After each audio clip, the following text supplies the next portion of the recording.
The Witcher 3 is my all-time favorite game, no contest. So when I heard there might be brand new content coming almost 10 years after release, I thought, wait, there is no way this is real. But it's true, the rumors are real, and it might even tie directly into The Witcher 4. So earlier this year, an interesting leak stirred up the community. Apparently, Fool's Theory is working on brand new content for The Witcher 3, yes, for a game that's already been around for nearly a decade. So today, I'm breaking down everything I know, what the DLC could include, when it might arrive, and how it could completely change the game we thought was already complete. When The Witcher 3 launched back in 2015 on PC, Xbox One, and PS4, it blew up crazy. It became one of the most iconic RPGs ever made, quickly earning universal praise for its rich storytelling, immersive world building, and addictive gameplay. CD Projekt Red followed it up with two massive expansions, Hearts of Stone and Blood and Wine, which honestly felt like full games on their own. But people still want more of it, and that deep connection to the Witcher franchise is a big part of why there's so much buzz around the new Witcher content.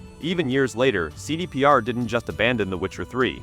We got updates, bug fixes, and technical upgrades. The modding community went wild with new content. And then came the huge next general update, better lighting, better textures, better everything. Suddenly, this game from 2015 looked like it belonged right alongside new RPGs in 2025. Now that The Witcher 3 has been modernized and optimized for current hardware, CDPR has the perfect foundation to introduce new content, and that's exactly what rumors suggest is coming soon. So for those of you that don't know, The Witcher 3 is currently planning on one big update that will bring mod support on consoles, specifically PS5 and Xbox Series X and S. And according to reports, for this new DLC, CDPR is rumored to be working with Fool's Theory, the same studio that is developing The Witcher 4 and The Witcher 1 remake. These are ex-CDPR devs, people who already know this world inside out. The idea is that Fool's Theory will develop this new DLC, potentially acting as a bridge between The Witcher 3 and The Witcher 4. Some reports even say Virtuous could be involved, which could mean one team handles the story while the other works on the technical side.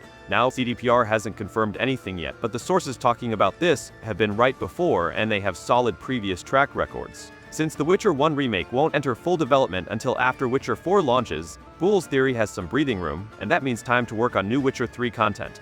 Now, I believe it was initially reported that the DLC was set to release sometime in 2025, but more recent reports are suggesting that it's been pushed back to next year in 2026, which is perfectly fine with me because I'll wait as long as it takes in order to get new content for The Witcher 3. Now, the exact details of this Witcher 3 DLC are a little murky, because the bar is extremely high for the Witcher 3 expansions, which if you guys know how CDPR does their expansions versus their DLC, the rumor has specifically said it's going to be DLC, not an expansion, which honestly it makes sense. Like usually whenever CDPR uses the word expansion, they mean it's going to be almost an entire game, but the DLC word is usually just like a smaller update, like new game plus or even console mods drop into the game. But the fact that they're bringing on Fool's Theory to do the actual development seems to suggest that this upcoming DLC could be a lot bigger than I previously thought it was going to be. Obviously, CDPR knows how high the bar is set whenever it comes to any new content added to their game. Like, the reality is not many people know the difference between a DLC and expansion for The Witcher. So, whenever they think DLC, they immediately think of like Blood and Wine and Hearts of Stone, but us gamers who play their games know that there's a big difference. So, if they announce new DLC for The Witcher 3, they know people are going to be expecting a lot from them. And if they're bringing on Fool's Theory to do the development, I'd assume they think that they're up to the task. I mean, they're trusting Fool's Theory with a full remake of The Witcher 1. Surely they would trust this studio to make a Witcher 3 DLC that's on the same level as the previous ones. But many of us still have questions on their mind like, what does DLC mean here? Are we talking small updates or something on the scale of Hearts of Stone? Right now, there have been some suggestions that Fool's Theater's DLC is basically going to be just a bunch of new side quests and environmental updates, but according to the reports, it's going to be a fully fledged story DLC, which I think it's going to be a mix between the both. I think there will be a story or like quests that we get, but I also think they will have a bunch of new gameplay additions and cosmetics. CDPR is known to push out smaller updates to Cyberpunk 2077 that just add things like, weapon tweaks, new cosmetics, smaller NPC updates. So, it wouldn't be out of character to do something for The Witcher 3. Maybe a few hours of story content mixed with gameplay additions, new gear, and maybe even a fresh area to explore. If we talk about the previous DLCs, Hearts of Stone gave us around 10 to 15 hours of gameplay, while Blood and Wine could easily hit 40 hours if you did everything. This DLC likely won't be that huge. I'd expect somewhere between 2 to 5 hours of story content, if indeed there's a story component at all. And honestly, even 2 hours of new Witcher Sand content would be a win. But one question still remains, where in the timeline will this DLC fit? There are a couple of directions that this DLC could go. On one hand, it's possible that the new DLC is going to take place somewhere in the middle of the game story, similar to the Heart of Stone expansion. However, it's also possible that this new content ends up being a mini-sequel to the base content, or to the Blood and Wine expansion, which took place about 10 years after the conclusion of the base game story. Personally, I think the most likely scenario is the new content takes place somewhere in the middle of the base game story, partially because that'll be a lot easier for it to fit into the canon of the game, but also partially because CDPR is currently working on The Witcher 4. And I seriously doubt that they want to give a different studio the ability to make their own mini-sequel to the base content and potentially mess up the flow they were going for.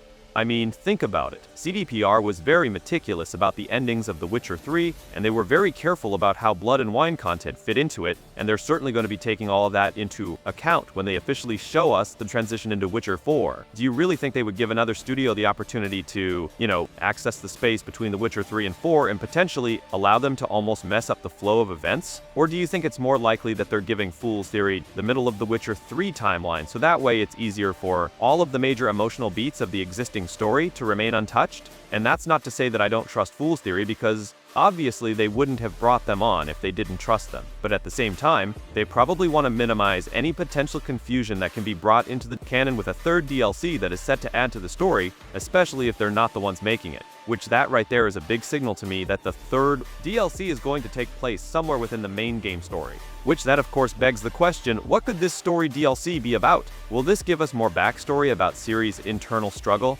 Perhaps they give us more of a reason of why she became a Witcher rather than going down the Empress route. Imagine this DLC is literally about Ciri going through the trial of the grasses. Like, that would be insane. I doubt that would happen with this game, but it's very possible. That way, whenever The Witcher 4 releases, they don't have to tell all that story. They can just kind of jump into things without issues. But I think that's a pretty big ask. Like, imagine that they do that and then people play the DLC and experience it and they're just like, well, I don't need to buy The Witcher 4 now because what's the point? The timing of all of this is very interesting. The time will but completely makes sense when you look at what CDPR has been working on as well as what their release schedule looks like.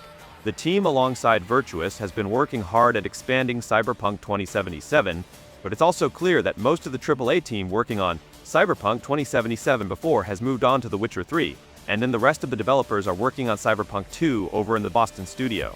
And then there's The Witcher 1 remake, which won't come until after The Witcher 4 due to the fact that the team is company developing as well as using the tech that CDPR made for The Witcher 4, which means that full development on The Witcher 1 won't start until after CDPR is finished developing all of The Witcher 4 tech. So there's going to be at least a 2-year gap between Witcher 4 and The Witcher 1, most likely. Needless to say, that's a lot of waiting that Witcher fans are in for the next few years. So, from a corporate standpoint, it totally makes sense that they want Witcher content out before as a way to hold fans over until the new content comes out in a few years. Witcher 3 is still thriving, its community is huge, and the recent upgrades mean it's perfectly positioned for fresh DLC even a decade later. Rare? Absolutely, but in this case it just makes sense. And that's everything we know about the rumored Witcher 3 DLC, but I want to hear your take. What kind of DLC would you want? A deep story quest? Or combat-focused gameplay? Or maybe a blend of both? Drop your thoughts in the comments, I will read them all. Also, if you're as obsessed with The Witcher as I am, I've got another video right here breaking down everything we know so far about The Witcher 4. Click it, and let's keep the hype going. If you enjoyed this video, hit like, subscribe, and turn on notifications so you don't miss future updates, and I'll see you in the next one.